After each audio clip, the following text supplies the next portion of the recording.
everyone, and welcome to another brand new episode of the Geek Buddies!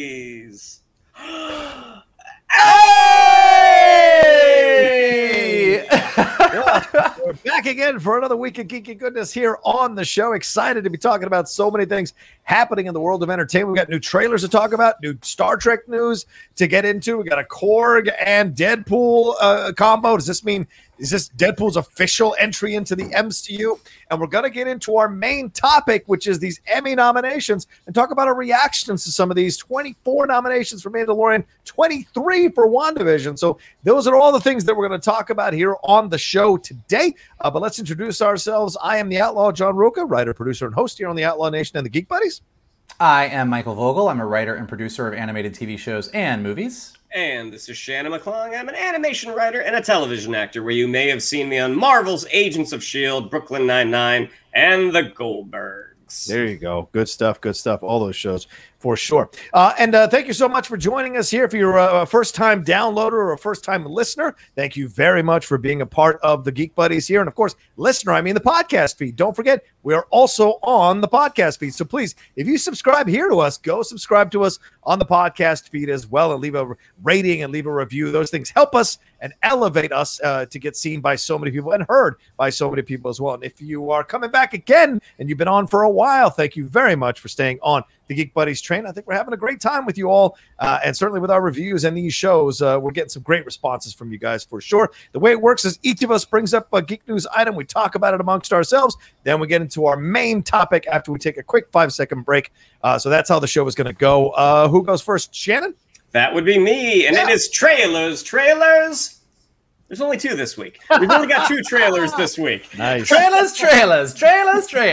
And the first one, sometimes when we record, we generally record on Wednesdays. And sometimes huge news comes right after we've recorded. Sometimes. Yeah. Every like time. almost every week, I would say the majority, like 60%, 65% of the time when we record on Wednesday morning, Wednesday afternoon, something huge comes out.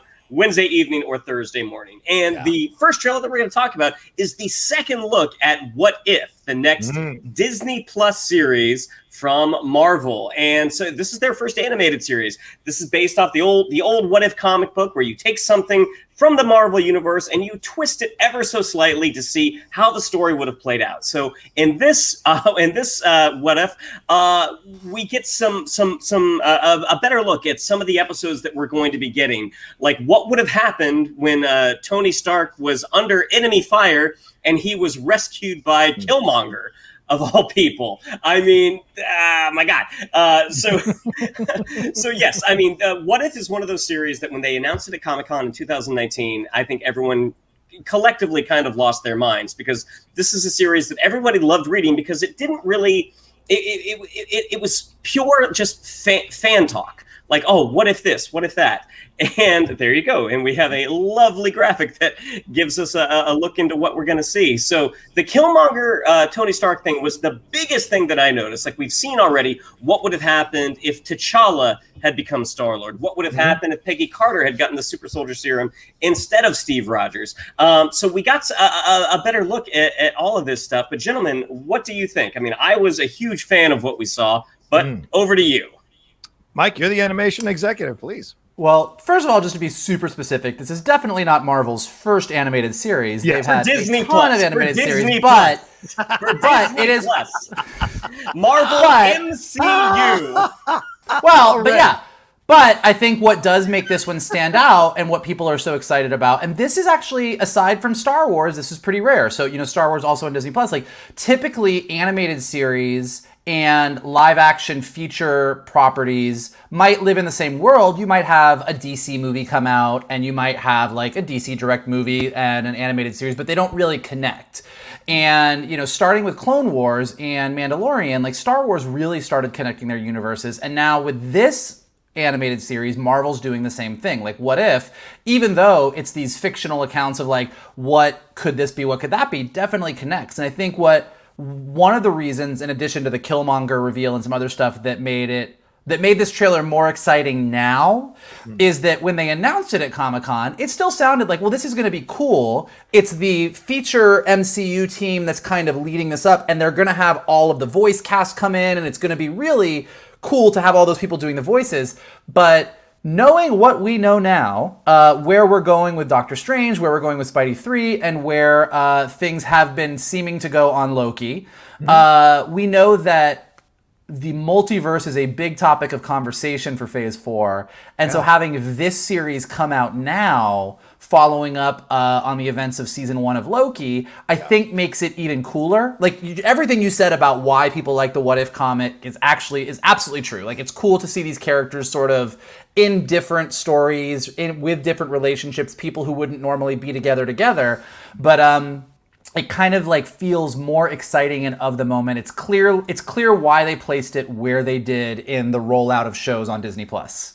Yeah, I think it looks fantastic, and you're absolutely right, Mike. The timing of it and the where they kind of placed it leads us to believe that this may not be necessarily out of canon. If we're starting to mess around with universes, certainly an animated version of something could be referenced as we play around with these universes, multiverse. So anything is possible, and not giving any spoilers away about the Loki finale, but anything is possible. So it's like, okay, well, where are we going to go with this situation? So where we thought there would be a Captain Carter and it's just animated, there's now a possibility that there could be a Captain Carter live action. There's now a possibility. You're obviously not going to get T'Challa as Star-Lord, but there's possibilities where other characters or other actors can step into other roles, and that could be a fun way to bring back Robert Downey Jr.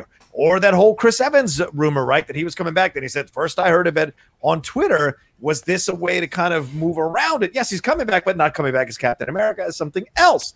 That could be very interesting. So all of that opens the door in so many ways. And the animation here is beautiful, just absolutely gorgeous. It really is amazing. Right? And stellar. The shots of Captain Carter with the shield, the Star-Lord stuff is great. Yeah, Yondu stuff is fantastic. It's got a little bit of shades of Backsheet to it, but way more updated. But I love it because it puts it in the time when the What If comics came out, but also modernizes the look to fit. So it's both retro and modern at the same time, which I think is brilliant. Whoever is in charge of the creation of that animation did a fantastic job with this. So I love it, and I'm excited for it. August 11th. It's 10 episodes, 30 minutes, 26 to 30 minutes each. Yeah. So I bet we're going to blow through those and love them to pieces. And they'll be fun. I mean, if they're written well, it'll be fun to explore all these other possibilities. Don't be surprised if that stuff pops up. Do you think I had an assumption? I assumed that we would get 10 episodes and each one would be kind of its own little. Oh, this is this issue. This is this issue. Right. But now I'm wondering, like, do we think there's going to be any connections? Do we think there, like, is there kind of some bigger story? I know that Jeffrey Rush. Is it Jeffrey Rush? Jeffrey Wright. Yeah, Jeffrey Wright. Jeffrey Wright is playing the Watcher, so he kind of connects it all. But I was like, yeah, is it going to be more of an anthology series, or is there going to be some kind of through line that takes us through it? I'm really curious. I mean, it could go either way. I'm just excited. I mean, that's a tall order to adjust all these little things and have them all connect. It's certainly possible. Yeah. But that seems like a very tall order. Now, to the animation style that John was talking about, Vogel. Now, is that what's it called? Is that the toon shading that you talked about before, where it's CGI? It looks like it.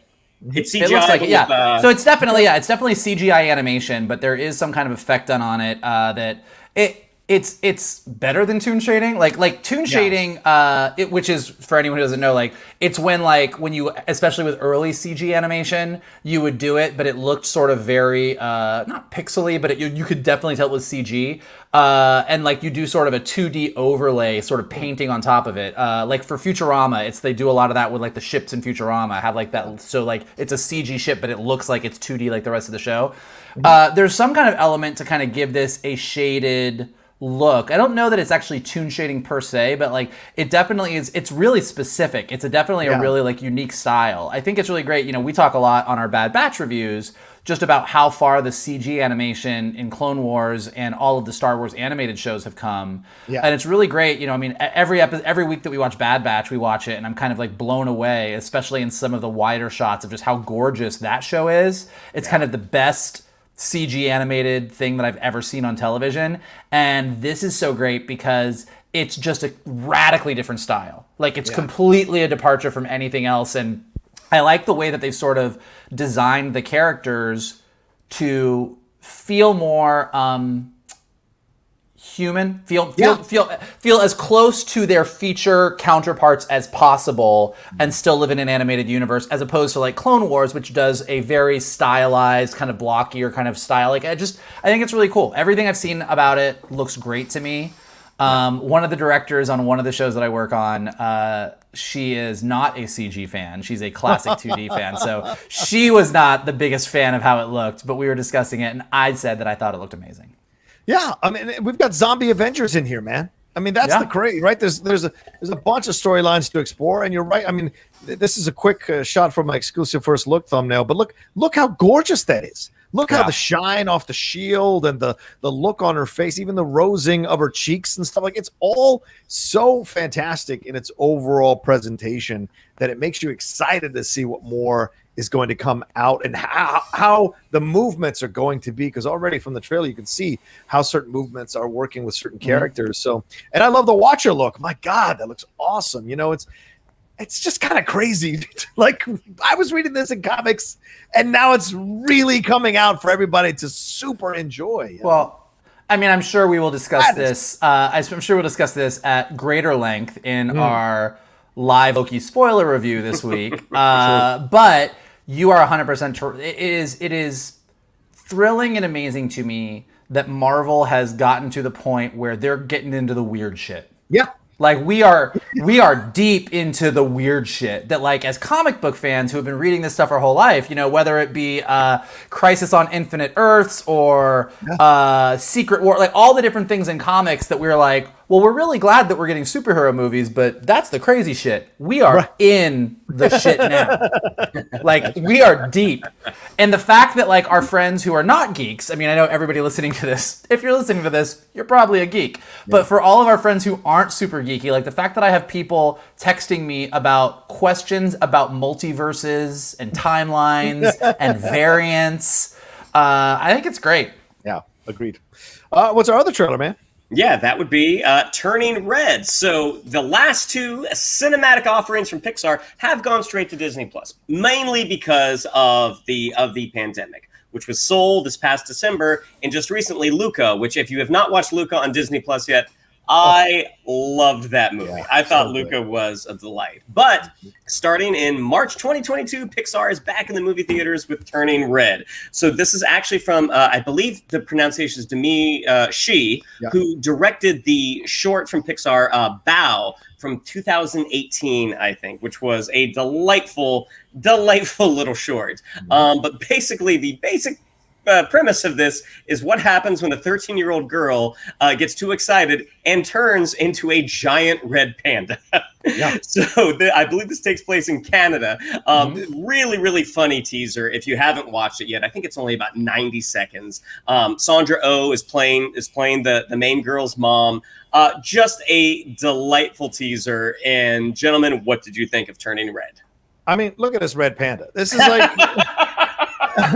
all I thought was, this is Ed Asner in panda form. That's what I was thinking the whole time. That's what it looks like to me. I know it's a 13-year-old girl, but like the white hair on the sides, it just looks like an old man, and I love it. And you know, the thing was, the animation is great, but like the whole presentation of the trailer is it's a daughter who has this issue, and it's a mom who's just trying to take care of her, make sure she's okay. She's overzealous and causes the issue, as we see in the trailer. And her running across the rooftops crying, that was like, oh, but then, of course, brilliantly to use larger than life from the Backstreet Boys with the double meaning. I thought it was genius as well. But it looks like a very sweet film. I don't know if it's in the vein of Soul, but I think it's going to be a damn good entry into the Pixar lexicon. And certainly having Demi Shi, I think that's her name, directing this. She won an Oscar for Bao. And I rewatched Bao after I watched this trailer, because it's on YouTube somewhere. And I was like, man, I forgot how sweet and unsettling this short was, and I loved it. And so I'm like, if she's going to bring that kind of mentality, that kind of approach to this story, I think it's going to be a lot of fun. What do you think, Mike? Yeah, I am super excited. When they first announced this one, I was kind of like, okay, like I'm not sure, but we'll see. but that was kind of my reaction to the Bao short, which I loved also. Like I just like I love that Pixar is pushing into territory that you could only do in animation. Yeah. You know, I think that like, and Bao was such a weird short because you're like, well, this is a short about not being able to let your child go, but you literally ate your dumpling baby. Like that is like, I remember being in the theater watching Bao, and like when she eats the dumpling baby, like there was like an audible gap. Like people were like, and like the whole thing, it was just such a weird, the whole short was so weird, but also, and kind of you kind of got out, you're like, okay, I think I know what that was. Like, I feel like I got it, but like, did I get it? And so then you have this movie where like, why does this girl turn into a giant red panda when she gets anxious? I don't know. Right. But it is such a great sort of those feelings that you get when you're 13 years old and you're going through puberty and your body is changing and you feel weird and your parents are driving you crazy. Like, this is a way of telling a story that is kind of like universal, but in a way that you could only tell it in animation. And so I loved the trailer. I thought it was great. I love the look of it. I love that if you line Soul and Luca and this up next to each other, it doesn't look, there's no like Pixar house style. Like there's not like, oh, that looks like a Pixar movie. Like all three of them have such a different design aesthetic, such a different art direction.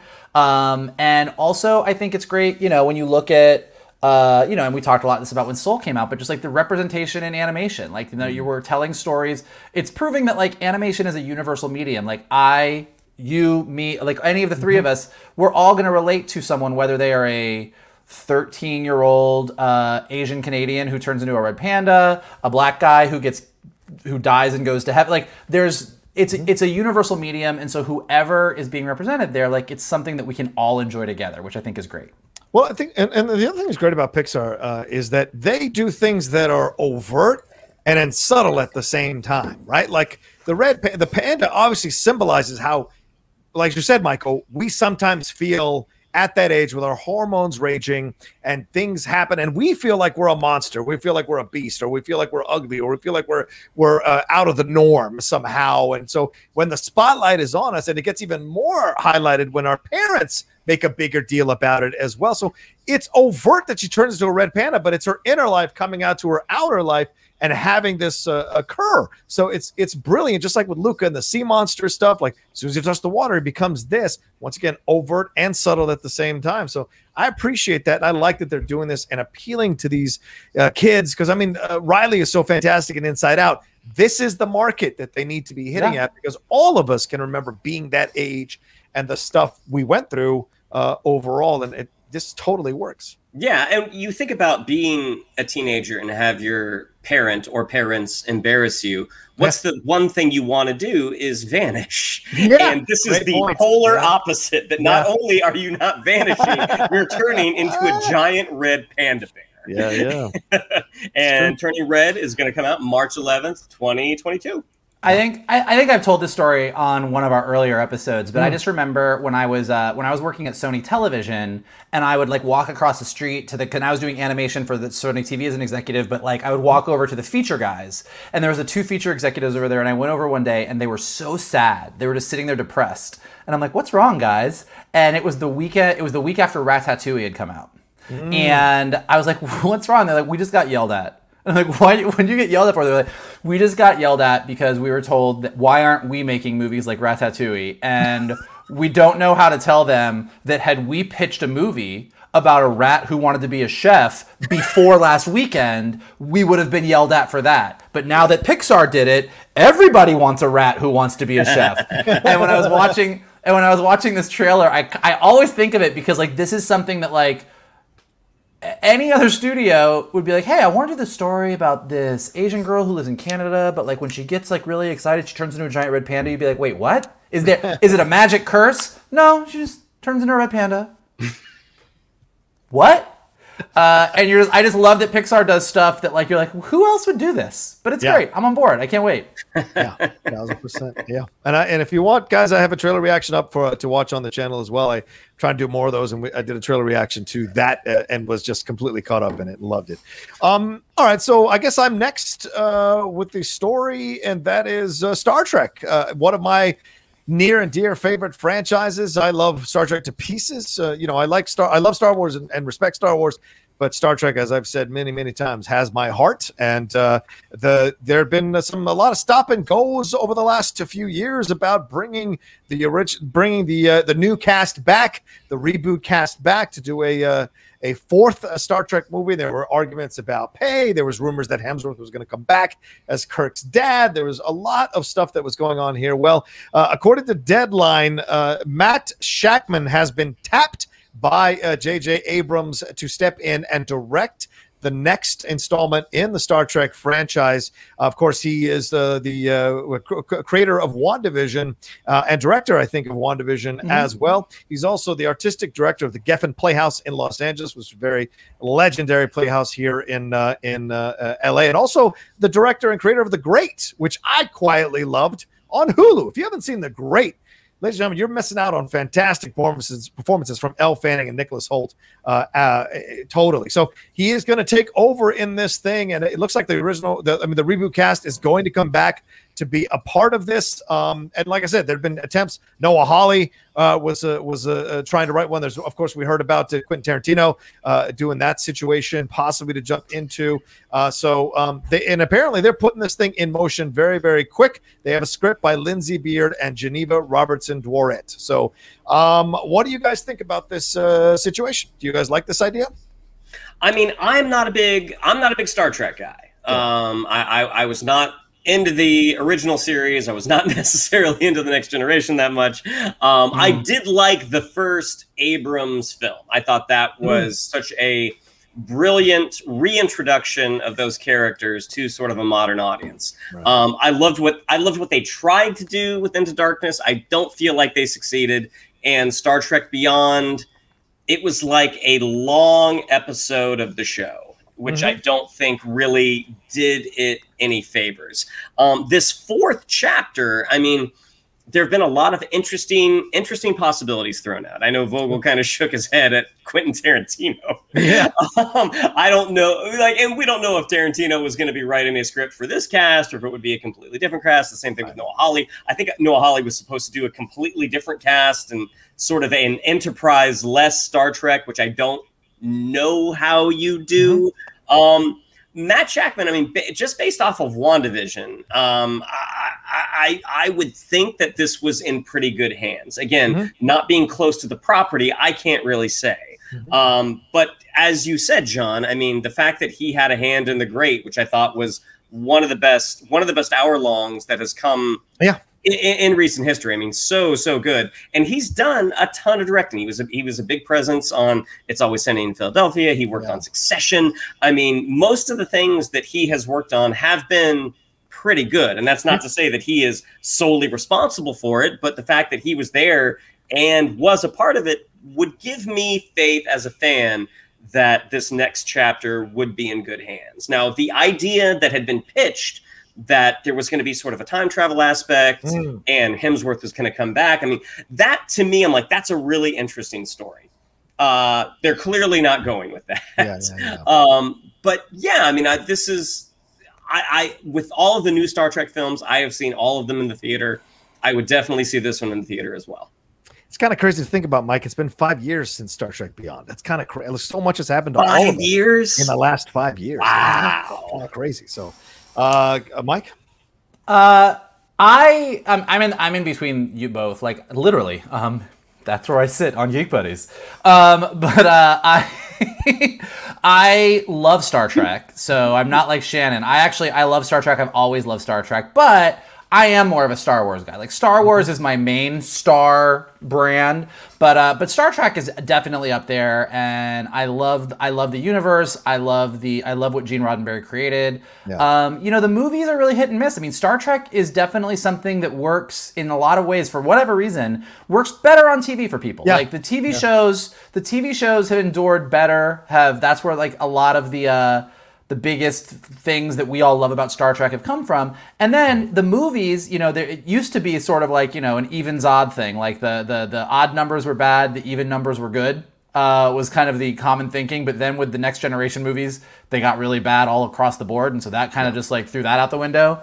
I'm excited by this news, but also I'm a little bit cautiously excited just because I don't even know if it'll happen. I think the Shakman part is great.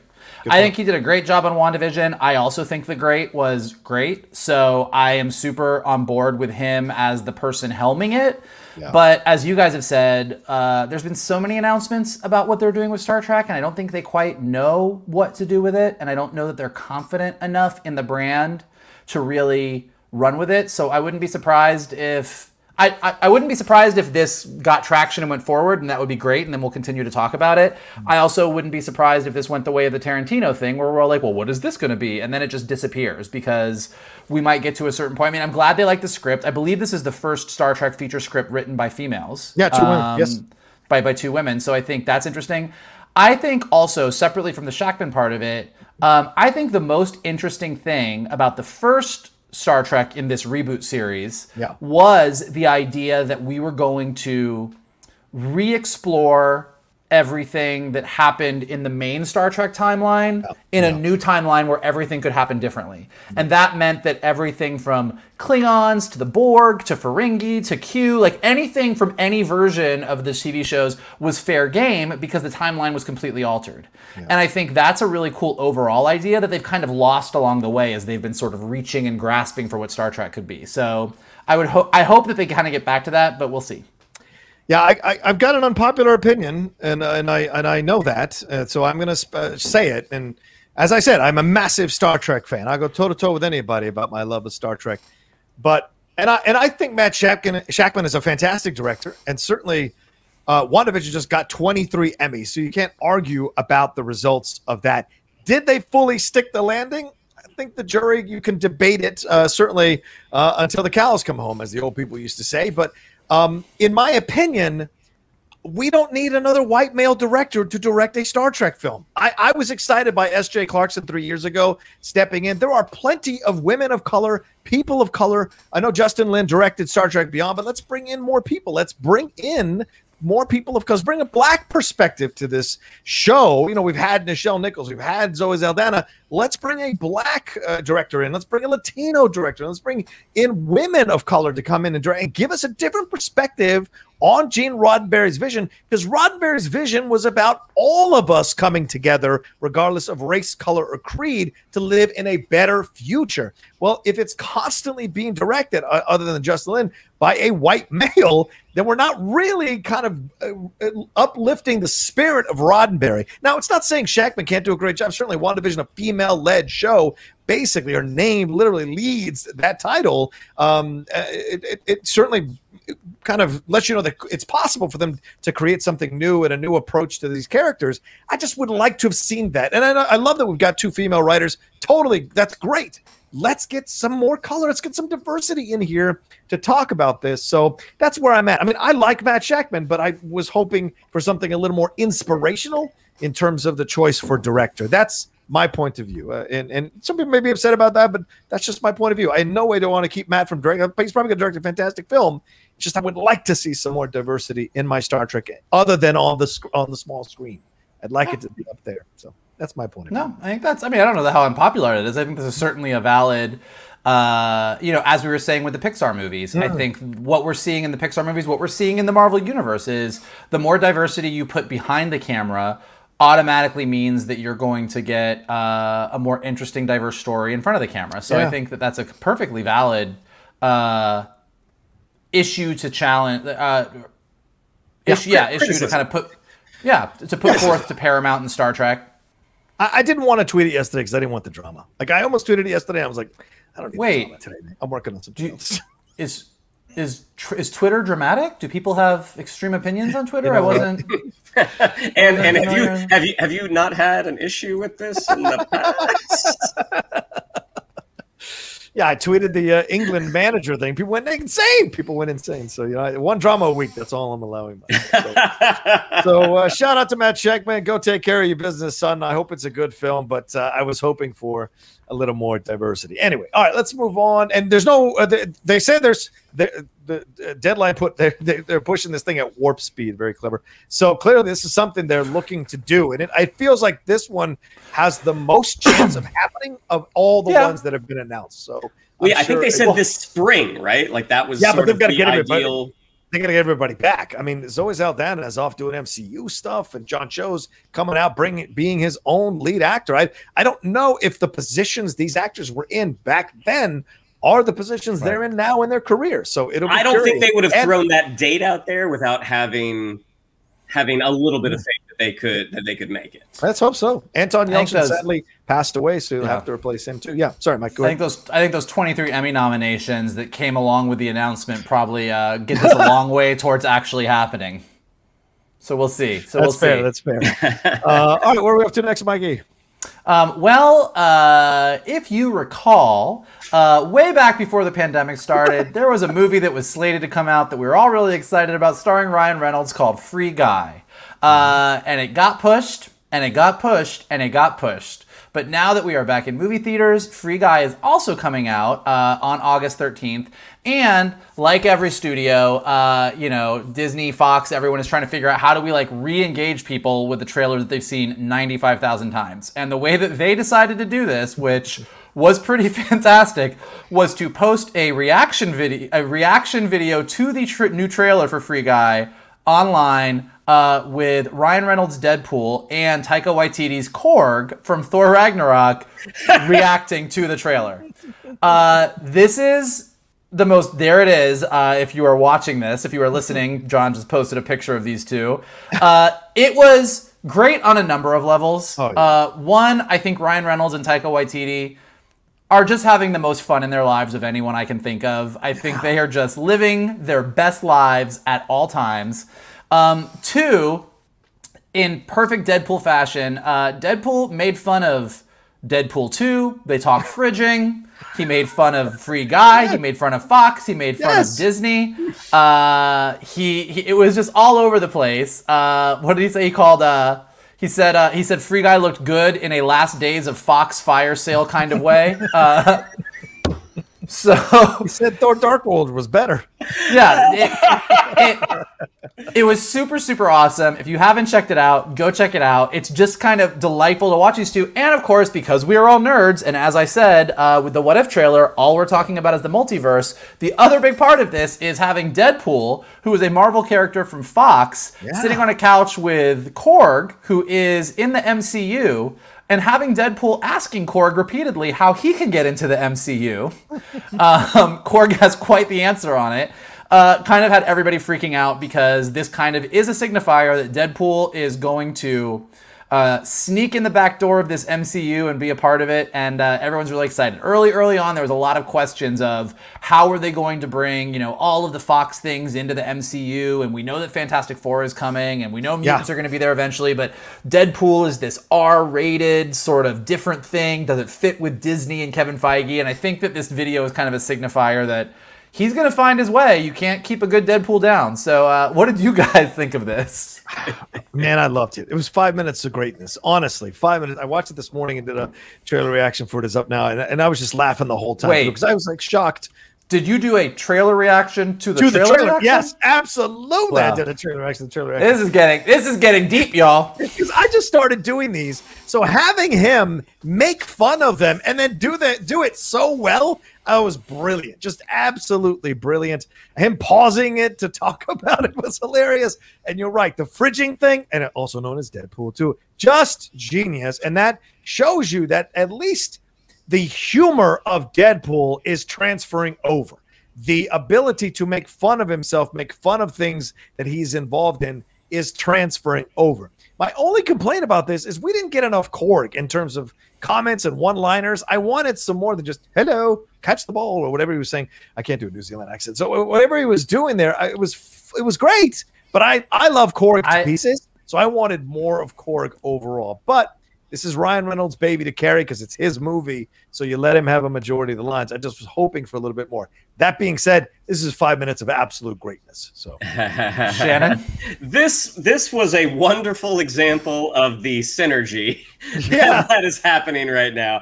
I know when I've been to Disney recently, and you see Mickey holding a lightsaber and kind of having a stern expression.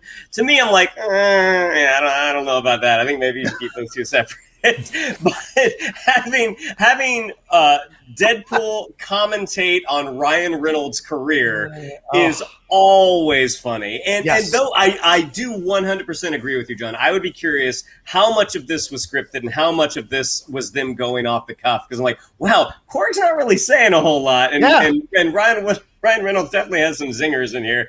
Look, I mean, when you have a movie that has kind of been in the public's mind for a while, like Free Guy, and would it have still gotten a pretty big box office opening without this?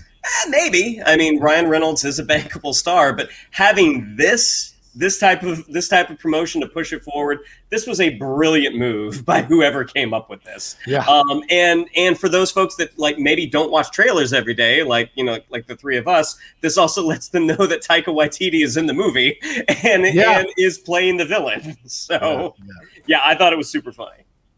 It makes me excited for however they are planning to use Deadpool moving forward. Like I just feel like he, and it's like the fridging thing. Like it's always great to have be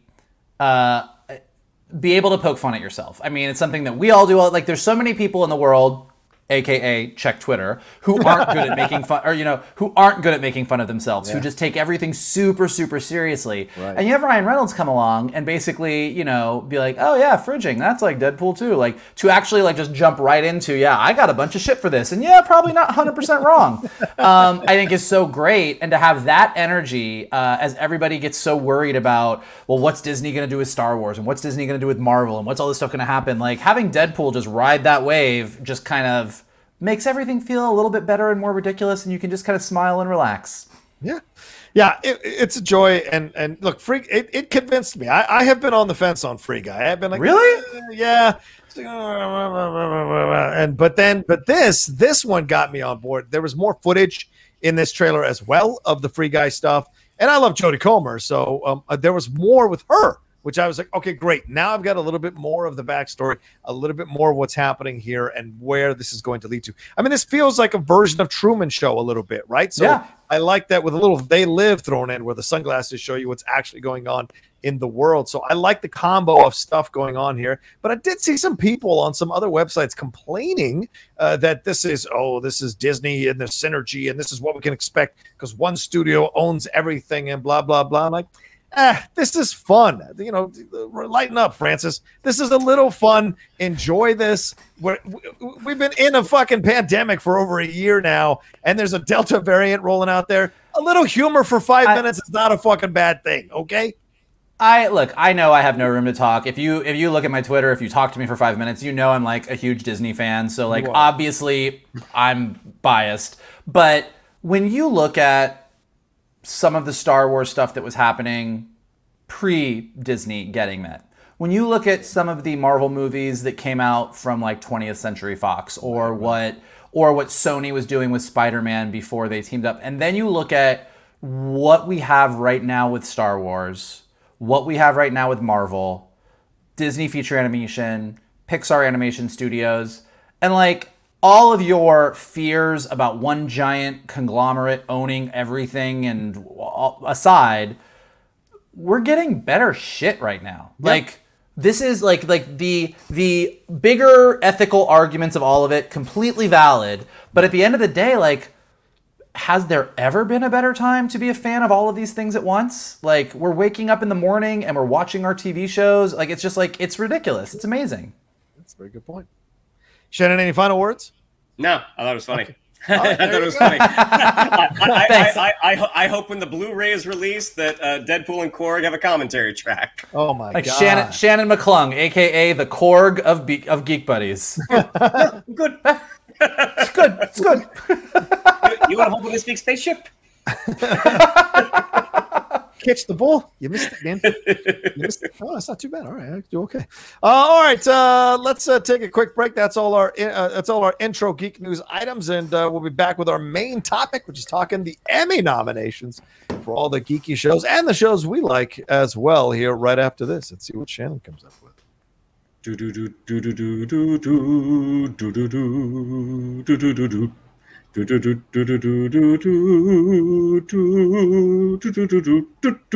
do do. That's good. That's good. Couldn't weave in the Loki one. Loki wasn't nominated, so no, I couldn't. Oh, not yet. Not yet. Richard E. Grant better have an Emmy by this time next year. I mean, if Don Cheadle can have one, I hope Richard E. Grant gets one. Oh, I got some thoughts on that. Don't you worry about that. All right. Let's get into the Emmys here. As we said earlier, pretty incredible news for WandaVision getting a whopping 23 nominations for a WandaVision, including nominations for Elizabeth Olsen and Paul Bettany, but it was nominated also for Outstanding Limited or Anthology Series. So Outstanding Limited kind of implies there's only going to be one season of WandaVision. So appreciate what it was. There might be a second season, but the fact that they put it in this category might be a hint. Yeah. I mean, well, who knows? I think that WandaVision was set up to be a one-off, as an anthology thing. I do think that as soon as the series ended, like both Kevin Feige and Jack Schaefer, there could be another limited series coming down the pipe. I wouldn't be surprised. Like, I think it was pitched as a limited series, and it was a limited series, so that's what it got nominated for, as opposed to, we know Loki was picked up for 2 seasons. Like, that was the only show that was announced to be a 2-season show. But I wouldn't look at that as proof that we won't see more WandaVision on Disney+.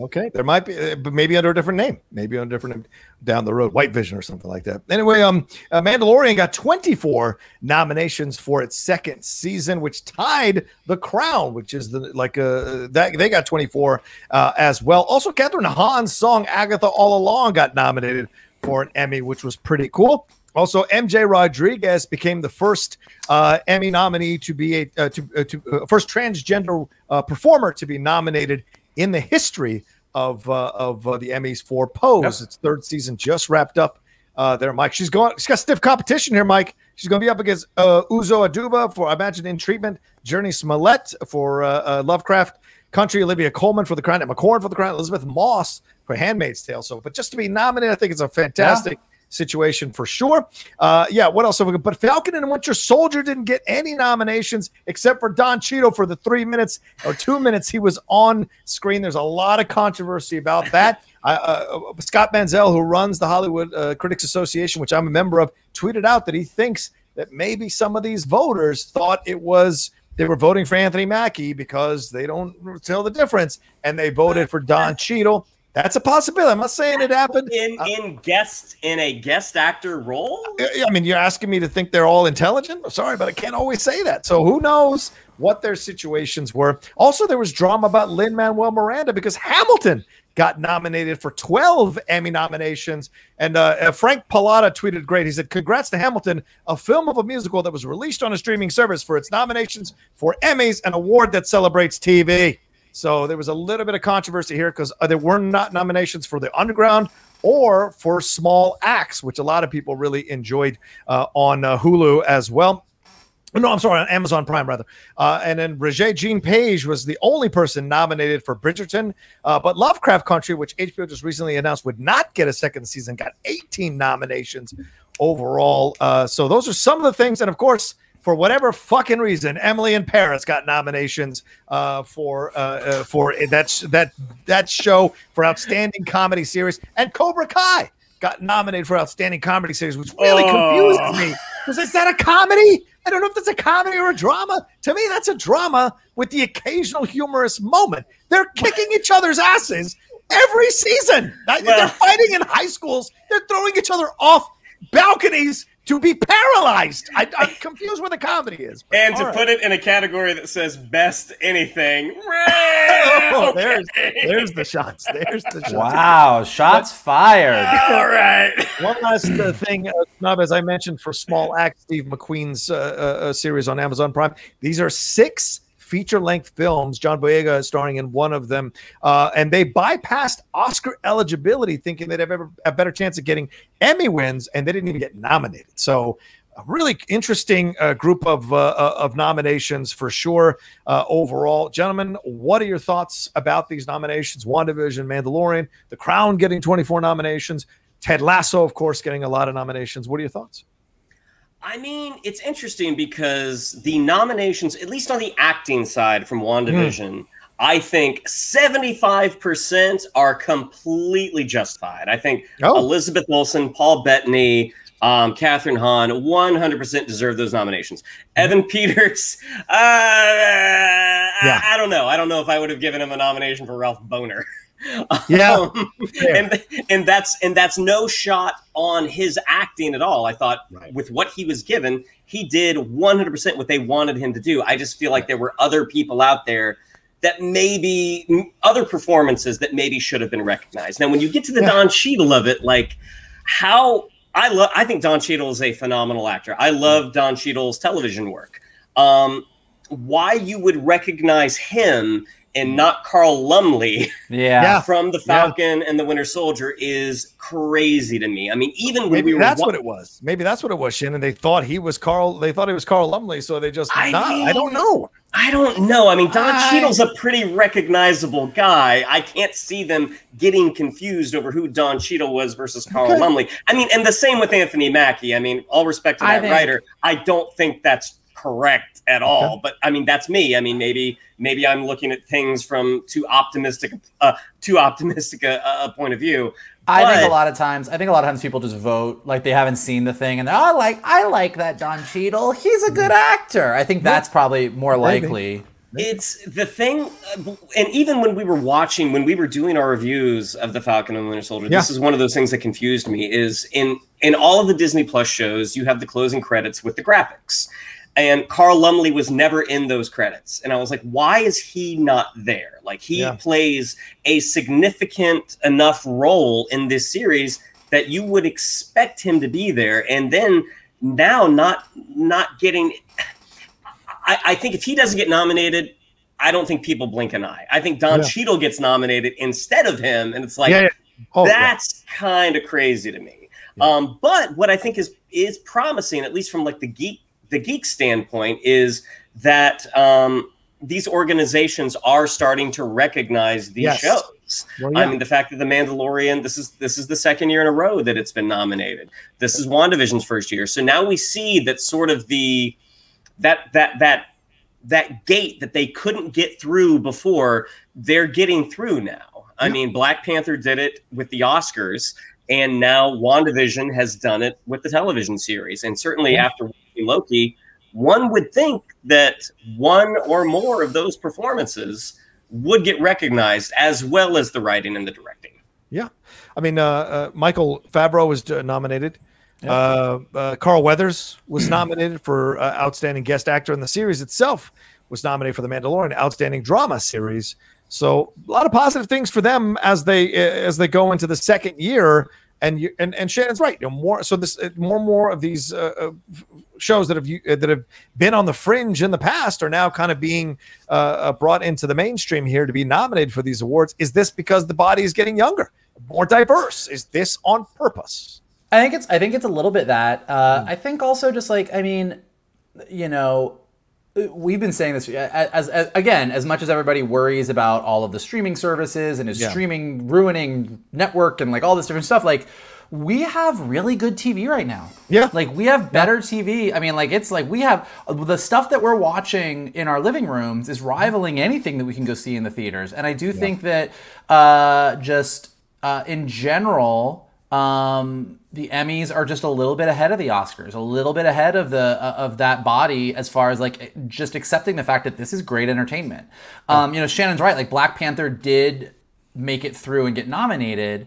But it was like that whole thing where they like expanded the Best Picture category so that they could include other things, almost like, these movies wouldn't make it if we were still keeping it at 5, but we'll make it 10 so we can put some of the popular things in there too. Yeah. Whereas the Emmy nominations aren't doing that. They're just like, yeah, these are the fucking best shows. Like, these are really, really good. Yeah. And when you look at it, it's not just like, even with the Black Panther, it was like, well, this was such a special, I get the thinking and the way it was sort of framed up was like, well, this went beyond the genre. This was better than your typical superhero movie, so it made the cut. Whereas what we're seeing with the Emmys is, no, man, like Mandalorian, The Boys, WandaVision, just like down the pipe, you're like, no, this is some of the best stuff that's on TV right now. And it can stand right next to some of the more dramatic stuff like The Crown, some of the other stuff like the Bridgertons, like the This Is Us, like The Handmaid's Tale, like that they're not seen as an exception to the rule. They're seen as this is what's great TV.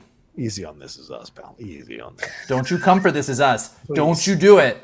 Hey, let me manipulate your tears here. I'm rubbing some onion near your eye.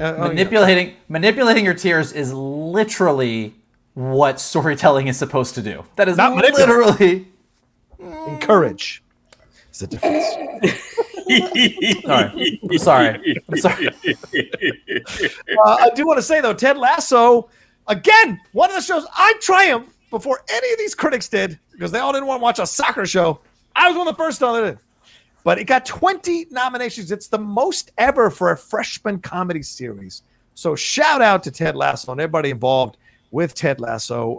Obviously, our friend Brandon Hunt got nominated for Emmys. It's great to see that for Brendan, but also Hannah Waddingham, Juno Temple, and then you had, of course, Jason Sudeikis, but also Brett Goldstein, Jeremy Swift, Nick Mohammed were all nominated as well. So all of that is just fantastic news for Ted Lasso, and very happy to see that happening. And the second season is right around the corner, so it's perfect timing in terms of these nominations to keep the hype train going for Ted Lasso. And the early reviews have been very positive about the second season for sure. I have still to sit down and watch the six episodes I have, but I will definitely be doing that really soon. Are you guys excited about this as well, to see the nominations for Ted Lasso? Yeah, I mean, Ted Lasso is one of those shows that, as you said, John, I mean, it kind of came out of nowhere. I mean, Apple TV, they had the morning show, but outside of that, most of their episodic offerings kind of failed to sort of ignite that spark with the viewing public at large. And the show about an American football coach taking on a European soccer club, the fact that that show, starring one of the guys from SNL, the fact that that show just sort of took off like wildfire. I mean, I remember watching the first episode thinking this is an obligatory view. Like, I know you had said that you had liked it. And so my girlfriend and I sat down and watched it. And I'm thinking like, maybe it'll be funny, but I doubt we'll make it past episode 1. And that became appointment viewing every week when the new episode would drop. I mean, I don't know if I would have nominated all 4 of them for Best Supporting Actor. I feel like kind of cancels them all out at that point. But I certainly think all of those actors are incredibly talented, and I look forward to watching them in season 2. Yeah. Mike, also, big props to Jean Smart for both of her nominations. Yes. I mean, she is living her best life right now. Oh my and both super well deserved. I mean, she's kicking ass. I think, like, you know what, the feeling that I took away when it comes to the Academy Awards, every year when Oscar nominations come out, there's always this debate about, well, should we be nominating the good movies or the popular movies? I feel like the reason the ratings are going down is because we're not nominating the popular movies, as if those two things are different. As if saying like, well, if you nominated Avengers Endgame, you're somehow like lowering the bar, but if it's The English Patient, that feels like an Oscar. Like, there's always that kind of debate. And I know, it's the most boring movie ever. I can't get through it without sleeping. Speaking of This Is Us, anyway, go ahead. I don't feel like English Patient manipulates me. I think it encourages me to fall asleep. It encourages me to fall asleep. But I feel like But so I feel like the Oscars always has this sort of fake argument about, well, should we lower ourselves to be popular, or should we still stay with what's important? And looking at these Emmy nominations, like Don Cheadle aside, which, by the way, did you see Don Cheadle's response to his nomination? That was very funny. Yeah. He's like, I don't get it either, but here we go. But so Don Cheadle aside, I'm looking at these nominations and I'm going, yeah, I think that what is being nominated here, generally, these are the best things on TV that everybody really loved and talked about and was excited about. And it's super popular. And it covers all the genres. And we've got like the big brands, and we've got Marvel, and we've got Star Wars, and we've got, there's this whole breadth of stuff. But I don't feel like they lowered themselves to be like, well, let's let in the geeky stuff, so maybe people will watch the show. It's like, this legitimately is the best stuff that's on TV. And so I think in that respect, TV is a little bit ahead of like the old fuddy-duddy Academy vibe of what makes good entertainment.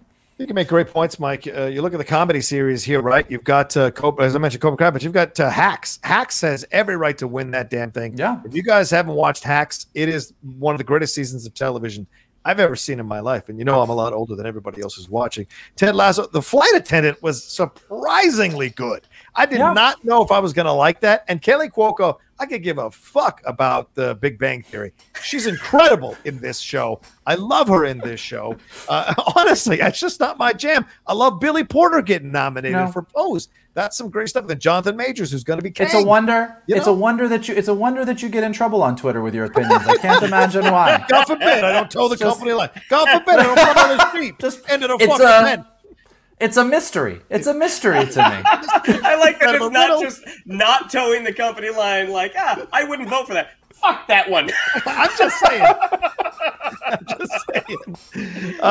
But yes, I mean, I love that The Crown, all these people from The Crown got nominated. This was one of the, if not the best season of The Crown, one of the best seasons of The Crown, for sure. I have not seen Handmaid's Tale yet. I've got to put myself through that. What do you call that? That marathon, that 26-mile marathon, at some point, in my opinion, for sure. Yeah, you're right about Gene Smart. Oh, sorry, Mike. Go ahead. No, just Handmaid's Tale is it's totally out of the, like so many people can't watch it because it's like, they're like, it's too intense. I love it. I think it is so gripping, but man, it is a journey. Yeah. It is a journey. And I feel like comedies, I feel like it's Ted Lasso versus Hacks at this point. Yeah, I mean, probably. Honestly,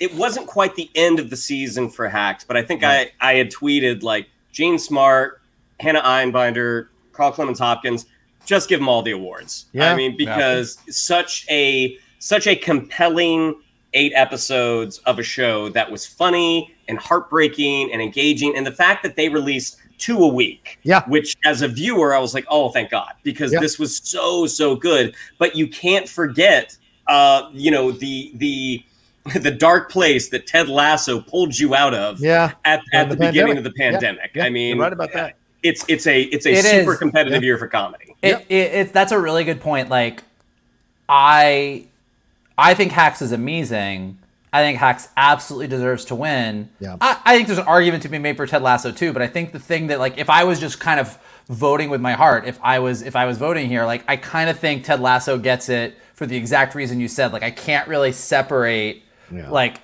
critically just looking at the two of them from, I was in the pandemic, everything was horrible, and this show made me so happy. Like, that's a good point. Yeah. I love Ted Lasso so much. I will fight and die on that hill. And obviously, everyone else is on the hill now, and it's great. But I think Hacks is a better constructed show, in my opinion. That's what I'm saying. I think that's absolutely a fair. I'm fine with. Yeah. That's what I'm saying. But Outstanding Limited Series, Mayor of Easttown, I love that's such a damn good show. Very happy it got nominated, but it's going up against WandaVision and Queen's Gambit. Queen's Gambit is great as well. And then Underground Railroad, which a lot of people like. And I May Destroy You. Like, that's my point. Yeah. Is like it makes me so happy that you get into these categories and like you can fight it out. Yeah. Like, there is a fight. Like, there's a couple categories that are gonna cause a gay civil war. Like there are there are some categories in there that it's like things are gonna get hairy because you could argue it anyway, and all of these shows have validity. And isn't it so great that we're at a time in television where every category is like, everything's good. Yeah. Like there's so much good stuff there. I would like to commentate on the gay Civil War. I'd be absolutely I would love to comment on that. Can Burn style, Johnny? Yeah, exactly. Anyway, outstanding lead actress in a limited series. You got Kate Winslet up against Anya Taylor-Joy, up against Michaela Cole, Elizabeth Olsen, and Cynthia Erivo. That's a murderer's row of actresses, man. That's the one. That's the one. Gay Civil War. Here we go. I would love to be out in West Hollywood at High Tops or Revolver watching the Emmys when that category comes up, because some people gonna break some vodka sodas over some other people's faces. Like, it's gonna get nasty. Dearest Chad, as I was watching this Emmys. Supporting actress Jean Smart for Mayor of Easttown up against her Julianne Nicholson, who was fantastic in Mayor of Easttown as well. Then they're up against Catherine Hahn, and then they got the two Hamilton ladies, Elise Goldsberry and Philippa Sue. So it's weird. Can we talk about Hamilton real quick? Please go ahead, man. Because I loved Hamilton. I loved watching it on Disney Plus. Yes. I do not think the nomination. I just don't get the nominations. It can't be a movie. It's been nominated for Emmys. It cannot be considered a theatrical feature if it got nominated for Emmys. It just can't. It's a TV show.